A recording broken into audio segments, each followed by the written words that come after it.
Cruel words from my daughter-in-law betrayed our family. I read them once, twice, until the kitchen light seemed to hum louder than my breath. Trust shattered in one night. Stay with me to the end to learn the boundary that saved me. The message arrived after a silent Christmas, as if the calendar had skipped my house. A second note blinked beneath it, careless and bright. They were in Spain, only the ones who really matter. In 48 hours, a single bank alert would flip the power in this house. But I did not know that yet. I set the phone down, palm to wood, feeling the table's cool grain anchor me. Outside, the yard wore a thin frost, the maple we planted in our 30s casting a spidery shadow. Thomas had called our December quiet. David had said, "We'll see." Rachel had smiled through Thanksgiving as if rehearsal dinner and verdict were the same thing. I thought of the church vows, the wedding toasts, the nights we counted change at this very table. A text should not erase a life. Yet the room felt newly rented, my name smudged from the lease. I walked to the study and turned the lamp low. His desk looked staged for a photograph. Pens aligned, stapler squared to the blotter. On the calendar, ink ghosts lingered where December had been written, then erased. In the trash, a receipt corner showed MAD, the airport code that used to thrill me. Madrid had been our someday trip. Someday apparently did not include me. I pressed my fingers against the leather chair I bought for his 60th, and it squeaked like a small confession. 43 years, and the room suddenly felt like a borrowed office with my name misspelled. A memory stepped forward, as memories do when invited by pain. October, when Rachel began saying Tom, though no one else ever had. September, when David laughed lightly about my forgetfulness and then spoke for me at dinner as if translation were needed. Little edits, harmless on their own, stitched into a narrative where I became fragile, buzzy, a glass left too near the edge. It was tidy, the way they choreographed it. A fragile woman stays home for Christmas. A fragile woman signs papers without reading. A fragile woman thanks you for managing her life. Tidy, plain. Laughed, a brittle sound that startled me with its honesty. I thought of Christmas mornings, when I woke first to make cinnamon rolls, the way the house smelled like a bakery and a church. I thought of the birthday checks, the tuition transfers, the down payment miracles we treated like rain. I flipped a statement and traced columns with a pen, connecting years of ours to decades of mine. The math felt less like division and more like sight. I dialed Harold, our advisor, and left a message that used words like urgent and all accounts. My voice surprised me with its steadiness. Then I called the bank. The woman on the line had a warm, practiced tone. I matched it with a practiced calm. We reviewed login resets and card status, the way nurses discuss vitals during a code. I did not raise my voice. I did not apologize. When she asked for my mother's maiden name, I smiled, because my mother had warned me about kindness without boundaries. She had also taught me that a ledger is a story. Night fell early, as it does when winter has something to say. I lay awake, hearing the furnace click and the house settle like an old friend shifting in sleep. Anger did not come hot. It arrived cool, deliberate, arranging itself like a chessboard I suddenly remembered how to play. This was not about plane tickets or tapas. This was about edits made to my character arc, a slow rewrite where I became secondary in my own life. If they could write me smaller, they could write themselves larger. But authorship, like ownership, can be documented. Morning brought a sky the color of pewter, and a resolve that felt like a perfectly tailored coat. I put on my boots and went to Harold's office downtown, where the carpet always swallowed sound. He looked startled when I said, "Pull everything," then relieved when I said, "Thank you," without explaining why. Numbers do not care about tone. They reward attention. As we scrolled through balances, I saw my parents again. Factory hands who saved like squirrels and gave like saints. Their names breathed through dividends and deeds. I understood then. My life was not a favor they granted me. At home, I brewed coffee the way I like it. Too strong, no sugar, and opened the study blinds. In the background, with a tone that had always grated but never cut. I asked to speak to her. I asked politely. I told her about $20,000 with my name on it and a deadline she would not like. She said gift. I said watch me. Practice can sound like power. I stood at the window and thought of the future the way you think of weather changing. Not sudden, not theatrical, just a front moving in, temperatures dropping, air clearing enough to see the horizon. Trust feels like air when it is there, and like absence when it is not. I touched the cold glass and whispered to the quiet house that I would no longer negotiate my place within it. Somewhere between the text and the tote bag, a boundary had taken shape. I did not regret it. I promised myself I never would. The clock ticked. 48 hours kept walking. They planned a holiday without me and left fingerprints everywhere. I began where hurt always sends you first. The little places you tidy without thinking. The shoe tray by the back door had 3 empty prints, heel to toe, still dusted with rock salt. A 4th spot, mine, was undisturbed. A square of innocence in a field of absence. On the hook, Thomas's travel hat was gone. The brim I reshaped each spring. David's old duffel was missing too. The one I stitched after a college trip. Nothing spectacular, nothing cinematic, just a careful subtraction that spoke louder than any confession. Thanksgiving looked different in the rear view. The night they arrived late, Rachel had hugged me with one arm while the other clutched the hallway like a handle. She set a tote by the coat closet and nudged it deeper with her heel. I had thought it was presents. Now I saw zippered edges and a luggage tag threaded with twine. When she joked about families that prioritize, I laughed because laughter is social grease. What I missed was the way David checked his phone and nodded at Thomas, as if meeting an unseen schedule that did not include me. In the study trash, the crumpled receipts became paragraphs. I smoothed them with my palm until the thin paper lay flat, the way a map surrenders once you stop folding it wrong. Iberia. MAD. Rachel's tone. Airport pickup. Carol. For years, I had been Margaret, or Mom, not Carol. The line was neat, confident. The city felt small in that moment. Organized. My life listed and omitted. I phoned the dry cleaner because sometimes truth wears starch. The owner, Mr. Patel, recognized my voice before I said my name. He thanked me for the early December rush and asked if I wanted the same fold for travel. I asked which items he meant. He read a list. Dress shirts, 2 pairs of slacks, a navy blazer that always meant good photos. He apologized that the scarf I liked could not be cleaned in time. Rachel had left it with the wrong ticket. The scarf was mine. The ticket was theirs.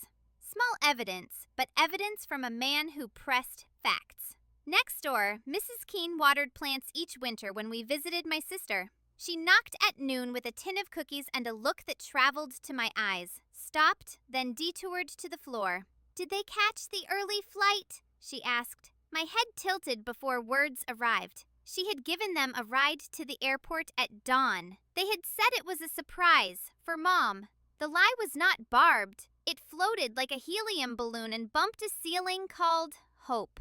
I thanked her and tasted sugar that felt like sand. Kind neighbors deserve better scripts. I drove to David's house because motion helps when stillness hurts. The SUV sat in the driveway, expensive and quiet, like a secret sleeping with one eye open. On the back seat, through the glass, a guidebook winked. Spain in winter. A paper wristband from an airport lounge curled near the cup holder, gold with tiny crowns. I thought of the $20,000 that had floated from my account months ago with a simple signature I did not interrogate. On the porch, a package waited with a label stamped travel adapters.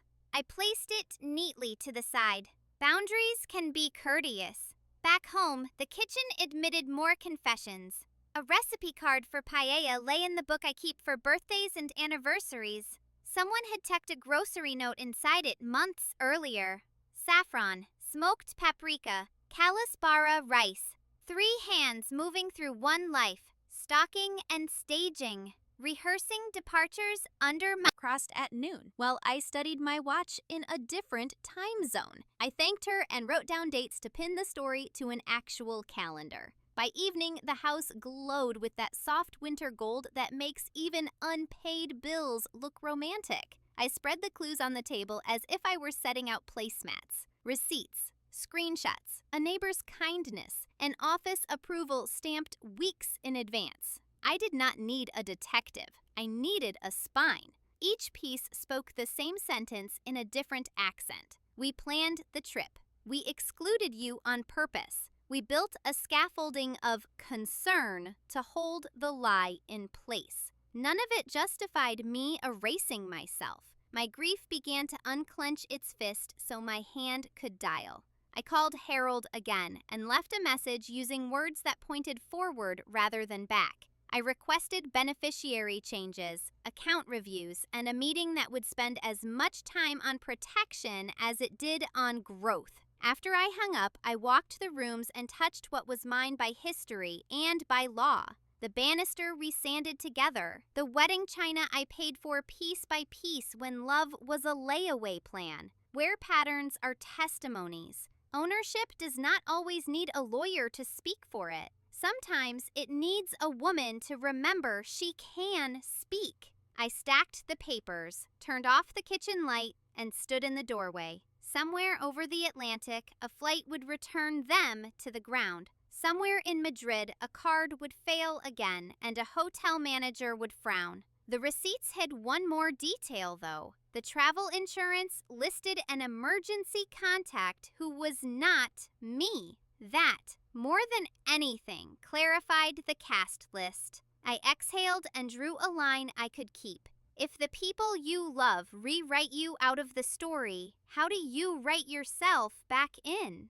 Gaslighting has a rhythm you do not notice until it syncs with your own breath. Rachel began softly, like a violin warming up. You seem tired lately, Margaret. A harmless kindness. Then, are you sure you remembered that? Spoken sweetly as if she feared for me. David echoed it with a gentle chuckle, and Thomas followed with, "We already did that, dear," even when the garage sat untouched. Their trio rehearsed together until my own voice, Harold, the advisor who had guided us for years. Sitting across his mahogany desk, I expected reassurance. Instead, his glasses fogged with discomfort. Thomas came to see me 3 weeks ago, he confessed. My body leaned forward without permission. He asked about transferring assets, naming David as backup on accounts, citing memory issues. The words did not echo. They landed. It was a script written without me, rehearsed in meetings I never attended.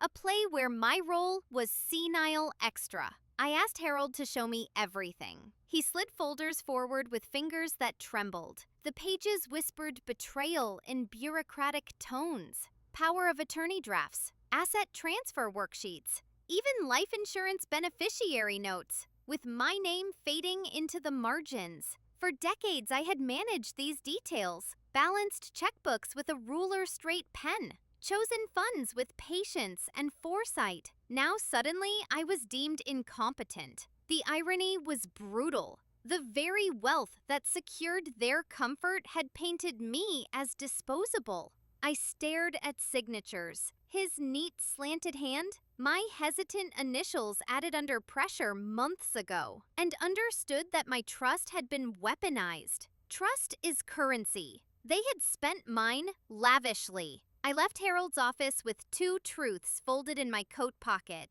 First, that 70% of our wealth bore my name alone. Second, that narratives can be rewritten, but paper remembers. Outside, December wind slapped my face awake. I walked past holiday windows where mannequins smiled in red sweaters. None of them had been excluded from Christmas. None of them were being erased by people they loved. My reflection in the glass looked older, yes, but not fragile. My outline remained solid. Fragility was their fiction. Paper proved otherwise. Paper would be my weapon. At home, I tested myself the way Rachel had tested me. I named streets I grew up on. The teacher from 6th grade. The scent of my grandmother's kitchen. I wrote them down with steady hand and even letters. I would seek a medical evaluation soon. Not because I doubted myself, but because documentation silences liars. Gaslighting thrives in ambiguity. Clarity is an antidote. I put the page on the refrigerator with the pen. The looped curiosity arrived as I opened Thomas's drawer and found documents half shuffled, papers shoved behind tax returns. Among them lay a medical pamphlet about capacity evaluations. I stared until the letters blurred. Were they planning to prove me incapable in court? To paint me as a woman confused about dates, unable to sign her own checks? Fear rushed in cold, then retreated under a harder resolve. They had underestimated me. They had mistaken patience for weakness. They had forgotten that the house deed bore my name, inked before Rachel ever entered this family. Paper would remember. I closed the drawer gently, as if tucking a child into bed, and stood straighter than I had in weeks. If they wanted to tell a story about my decline, I would write a counter story with facts and signatures. If they wanted to erase me, I would carve myself deeper into the record. Betrayal often begins with whispers, but it ends with documents, signatures, bank alerts. I understood now. Gaslighting was not just cruelty, it was strategy, and I was learning the rules. Would the truth be strong enough to unmask them all? I stood in the kitchen with papers spread like a broken deck of cards, and for the first time in months, I felt the ground shift in my favor. The numbers were mine. The house was mine. The investments bore my name. For years, I had thought of them as ours, but ownership has a way of clarifying when trust dies. I dialed Harold again, firm this time, and demanded immediate transfers. Every joint account drained into fresh ones, solely under my control. The passwords I chose were not sentimental dates, but iron gates. Their Christmas vacation would soon become a lesson. The bank's representative confirmed what I already knew. My inheritance had built this life. Not Thomas's career, not Rachel's ambitions. My father's factory hours, my mother's thrift, my 30 years at the firm, all converted into columns that funded their comfort. I moved money with steady fingers, as if stitching a seam tighter so it would never rip again, while they toasted in Spain, sipping Rioja with smug laughter, their safety net frayed strand by strand. I imagined Rachel opening her purse at certificates of deposit. Each paper whispered the same truth. They had gambled with a deck they did not own. My parents' inheritance loomed large on every page, the backbone of our fortune. I felt them near in that moment, their frugality transformed into armor. For so long, I had softened my edges to keep peace. Now, edges would be my salvation.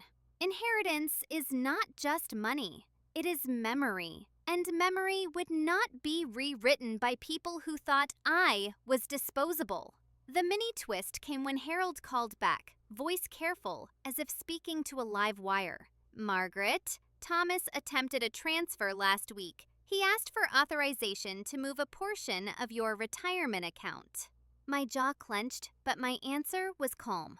"Denied?" "Yes," Harold replied, "but he seemed confident you wouldn't notice." Confidence is fragile. It cracks when exposed to daylight. I thanked Harold and hung up. So Thomas had been rehearsing control even before the plane ticket. He believed I was blind. Blindness was their illusion. I saw now with frightening clarity. The following morning, I walked into the mortgage office with my tote of documents. The young clerk smiled, unaware she was watching a woman rewrite her life. "This house," I said, laying the deed flat, "is mine, correct?" She verified, nodded. "Paid in full years ago with funds from my inheritance." Thomas had always joked he was a tenant here. The joke had ripened into truth. If he tried to twist this into his domain, paper would refuse him.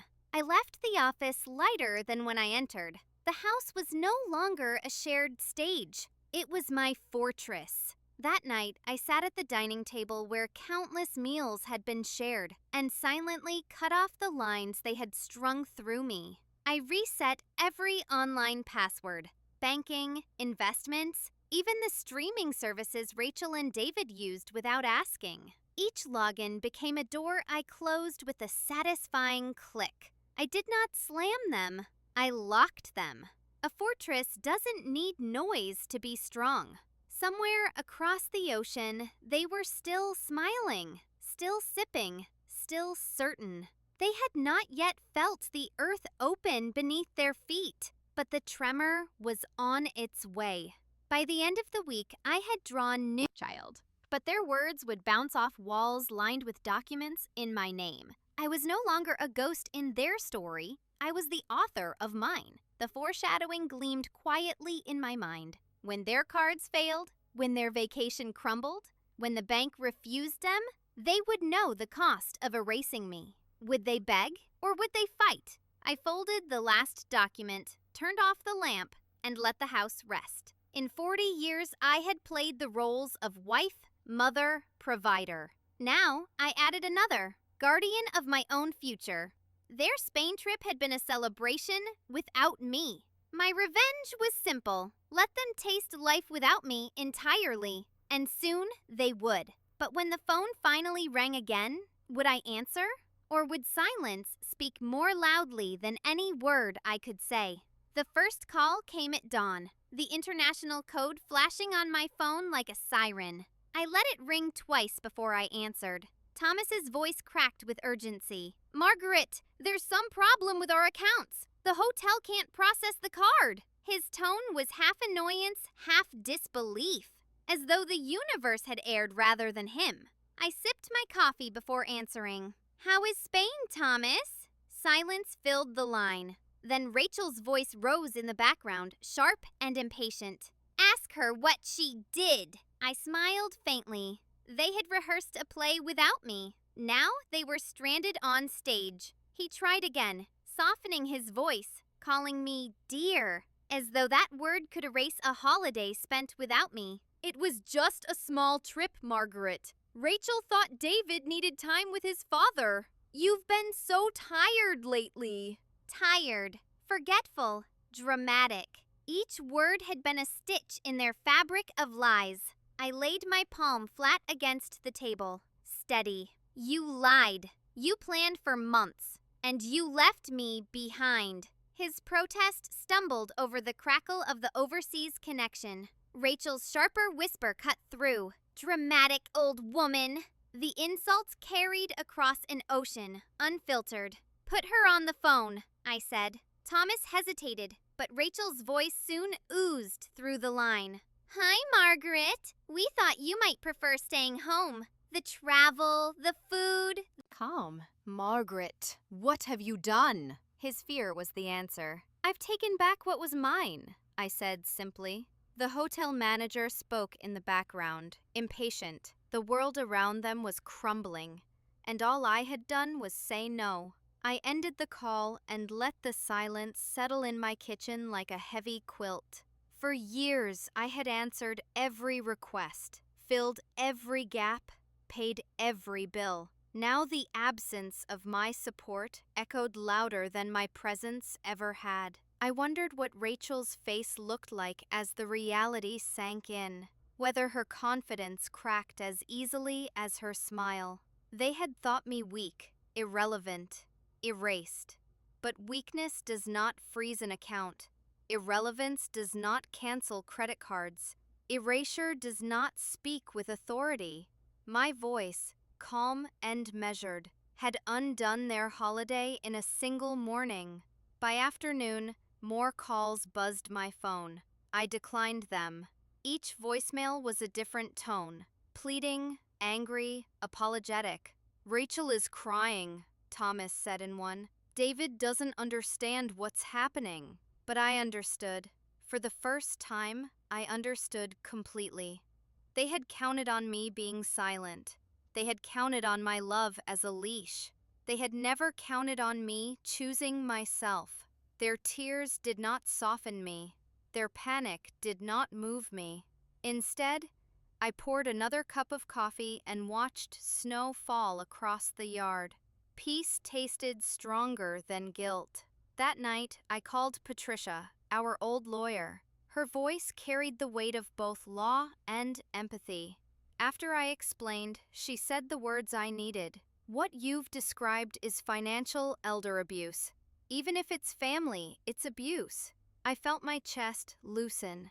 Abuse had always been a word for other women, not for me. Yet here it was, accurate, undeniable. Patricia assured me every step I'd taken was legal. She promised to draft additional protections, including documentation of my full mental competence. Their narrative of a fragile woman was dissolving under the ink of professionals who knew the truth. The next day, I imagined them in Spain, scrambling. The credit cards I once paid for were dead plastic. The joint accounts they leaned on were empty shells. They had only and whispered to the empty room, "This is only the beginning." And I meant it. Their countdown had started, not mine.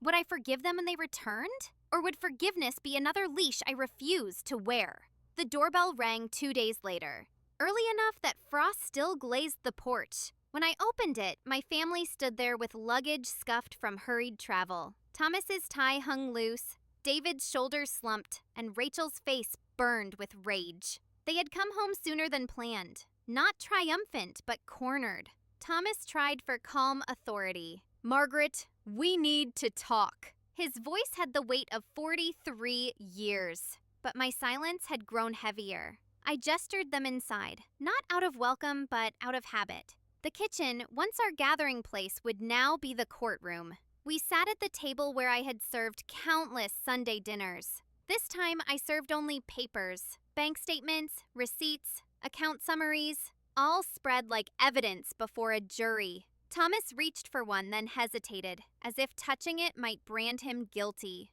David stood behind Rachel, eyes avoiding mine. "You left us stranded," Rachel hissed. Her words tumbled too quickly, less accusation than desperation. "We had to borrow money to eat. The hotel threatened to call the police." She wanted me to feel shame. Instead, I felt clarity. "How terrible," I said evenly, to taste hunger for the first time. The mini twist came when I pulled out photos I had taken at Harold's office. Copies of the very documents Thomas had asked about. Power of attorney drafts, asset transfers, signatures without my full knowledge. "Explain these," I said. His face drained of color. He began to protest, but I cut him short. "Do not tell me it was for my benefit. Do not tell me it was precaution. These papers were weapons, and you aimed them at me." Rachel tried to interrupt, calling me paranoid,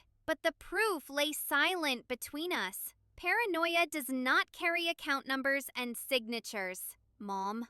David finally spoke, voice quiet, almost pleading. "It wasn't like that." I turned to him, seeing not my little boy, but a man hiding behind his wife's anger and his father's silence. "Then tell me what it was." "A gift."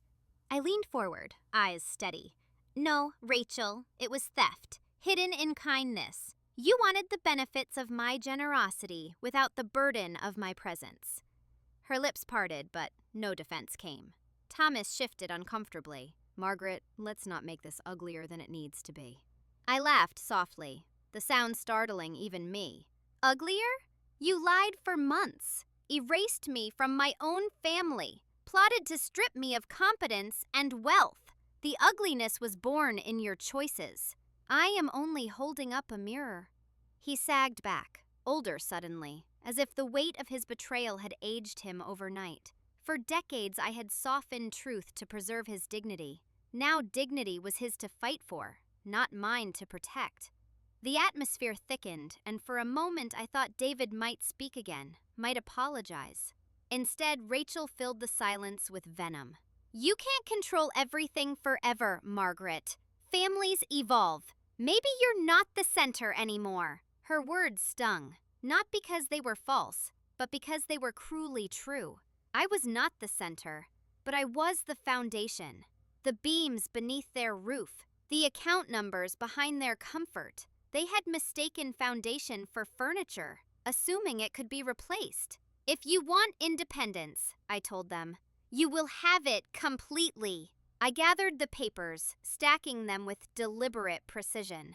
This house, I said, tapping the deed, is mine. The accounts you used are mine. The comfort you enjoyed was mine. If you want respect, you will show it. If you want support, you will earn it. If not, you will learn what life without me feels like. Rachel's face flushed crimson. Thomas stared at the table, and David's eyes finally lifted to mine. Wet, conflicted, ashamed. For a heartbeat, I saw my son again. Then Rachel touched his arm, and the moment broke. He looked away. Complicity returned. They left soon after, muttering about cruelty, about betrayal, about family. Their words did not shake me. Betrayal had already shattered what mattered. I watched from the window as they loaded their luggage back into the car. Their voices rose in argument. Rachel's sharp, Thomas's weary, David's muffled. The car pulled. Can't control us forever, Margaret. You've had your turn. It wasn't anger that chilled me. It was her certainty. The next morning, Thomas tried again, softer. She's upset. Don't take her words to heart. He sounded tired, older than his years, caught between loyalty and guilt. Thomas, I said quietly, do you remember when we first bought this house? When we painted the walls ourselves and ate sandwiches on the floor? He chuckled weakly. Of course I do. Then why? I asked, voice sharp now. Do you let her call me an obstacle in the very home I built? His silence answered better than words. Silence had become his language, and silence was complicity. The mini twist came during David's visit 2 days later. He arrived alone, or so I thought. I opened the door to find him hesitant, hands shoved deep in his coat pockets. Mom, he began. Rachel didn't mean it like that. She just... From the driveway, Rachel's voice cut in. Don't apologize for me, David. She had followed him, waiting in the car like a general overseeing her soldier. My son's eyes flickered between loyalty and shame. I just wanted to make peace, he whispered. My heart ached for him. The boy who once held my hand on icy sidewalks. But the man before me was bound by her grip. I let him inside, ignoring her glare through the windshield. We sat with tea cooling between us. David, I said, I raised you to stand tall, to tell the truth even when it hurts. Look at me now and tell me if you believe I'm weak, forgetful, incapable. His eyes filled, but he looked away. It's not about that, Mom. Rachel she thinks you try to control everything. His words were softer than hers, but cut just as deep. Control, I repeated. Or protect. Was it control when I paid your tuition? When I kept this house from foreclosure during the recession? His silence weighed more than his words. Rachel stormed in then, unable to wait. Her coat still zipped, cheeks flushed from the cold. You can't guilt him forever, she snapped. He has his another move. But this time, I was ready. They had mistaken love for weakness once. They wouldn't make that mistake again. Would Rachel push David further from me until he no longer looked back? Or would my son finally remember whose strength had built the ground he stood on? The snow outside had begun to melt, yet inside the house, the air was colder than winter. A knock rattled the front door at noon, sharp and insistent. When I opened it, a courier stood holding a thick envelope. "For Mrs. Margaret Hayes," he said, handing me documents with Thomas's familiar handwriting on the cover. My stomach dropped. Inside were preliminary papers, power of attorney drafts, asset transfers, even a clause suggesting competency review. My husband had tried to legalize the whispers Rachel had planted. I felt the room tilt, but instead of falling, I steadied myself. Evidence was no longer just suspicion. It was in my hands. That evening, Thomas returned early, his face pinched. He'd expected surprise, perhaps confrontation, but not calm. I laid the papers on the table between us. "Explain," I said simply. His hands twitched toward the stack, then retreated. "It's just planning, in case something happens to you." His tone was soft, almost paternal, but I saw the truth. He no longer viewed me as partner, but as obstacle. "Planning?" I repeated. "Or erasing?" My voice did not rise, but the stillness of it made him flinch. The mini twist came when Rachel entered behind him, uninvited yet utterly at home. She perched on a chair as if she owned it. "You're overreacting," she said. "This is standard. Lots of families prepare for the future." I looked at her, really looked, and saw no daughter, no ally, only a woman who saw my years of sacrifice as a prize to claim. "If you want the future," I said, "earn it by respect, not deceit." She smirked. "Respect doesn't pay mortgages." My heart ached at the brazenness, but anger cooled it like steel plunged in water. I shifted strategy. Instead of fighting, I asked questions. "Thomas, who paid off this house?" Silence. "Rachel, who funded your car?" Her eyes flickered. "And David's college?" Clarity. They were building walls of lies, but every wall casts a shadow, and shadows reveal what light cannot hide. I tucked the papers into my drawer, not as fear, but as proof. They had made their move. Now it was my turn. What happens when a family forces a mother into a corner she built herself? The next morning, I woke to a voicemail from my attorney, Ms. Donovan. Her voice was steady, but the message left me breathless. "Margaret, I received inquiries from Thomas yesterday. He asked about guardianship procedures. I think he may be preparing to argue diminished capacity. We should meet immediately." Guardianship. It was no longer a whisper or suspicion. It was a plan. One that would erase my voice, my control, my freedom. My hands trembled as I gripped the phone, but the fear quickly turned into fire. If they wanted a battle for my life, I would give them one. At the meeting, Ms. Donovan spread the documents across her polished desk. "They don't have much ground, not legally, but perception matters. If they've been laying a trail of you being forgetful, confused," she hesitated, "it could sway a judge if not countered." I thought of every moment Rachel had planted those seeds, every time Thomas had gently confirmed them. The betrayal felt like poison in my veins. "Then I want an independent evaluation," I said firmly. "I want medical proof that my mind is sharp. They won't turn my love into evidence against me." The mini twist struck that evening when I returned home. A letter slid under my door, unsigned but unmistakable in tone. "Step aside before you lose everything. Families who cling too tightly end up alone." The handwriting wasn't Thomas's. It was Rachel's, rushed and sharp. A threat on my own floor, in my own house. Instead of fear, I felt clarity. She wasn't hiding anymore. She was declaring war. And in that declaration, she'd made her biggest mistake, underestimating me again.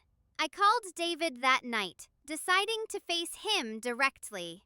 "Son," I began softly, "do you truly believe I'm losing my mind?" The silence on the line stretched until I thought he'd hung up. Finally, his voice cracked. Rachel said, Woman they tried to erase. And as I sat by the window, the moonlight spilling across the papers, I knew the next move would shatter everything. Would my family finally see me as the foundation? Or would they tear the house down around us all? I woke the next day to a silence that felt different. Not heavy, not hollow, but open. Like the calm after a storm. The house stood just as it always had, yet it finally felt like mine. For months I had been treated as invisible, as if my years of sacrifice and love were footnotes in someone else's story. Now, every picture on the wall and every chair in the room whispered a reminder. I had been the one holding this family together, even when they chose to forget. Their betrayal had not erased me. It had revealed me. The following week, my lawyer confirmed that the changes I'd made stood firm. The accounts were secured in my name, the house protected, the legal groundwork prepared. For the first time in years, I wasn't surviving on blind trust. I was living on deliberate choice. My heart still hurt, but the ache was no longer weakness. It was a scar, forming over a wound, proof that I had endured. When Thomas called again, his voice weary and uncertain, I listened without anger. "We can fix this," he said. But what he meant was, we can go back to the way things were. And that was one thing I no longer wanted. The mini twist arrived when David came to see me alone. His eyes were tired, his shoulders slumped, the weight of divided loyalties finally visible. "Mom," he began, "I know now that Rachel crossed lines we shouldn't have allowed. I'm sorry." For a moment, the boy I once knew flickered in front of me. The boy who trusted me with every secret, who looked for me in the crowd. I placed my hand on his. "I forgive you," I said. "But forgiveness isn't forgetting. If we rebuild, it will be on truth, not silence." He nodded, and for the first time in months, I saw hope instead of distance. Yet the clearest lesson wasn't about David or Thomas or Rachel. It was about me. For decades, I had measured my worth by chains of silence. When you choose self-respect over fear, you stop being erased. You start being free. Before we part, I'd like to hear from you. Have you ever faced betrayal from those you trusted most? How did you find the strength to move forward? Share your story in the comments. I promise, someone who needs it will read it. If this journey moved you, take a moment to like, subscribe, and share with a friend who believes in the power of family and the courage of truth. I'll see you again soon with another story of love, loss, and the lessons that shape us. Until then, remember, family isn't just who claims you, it's who respects you.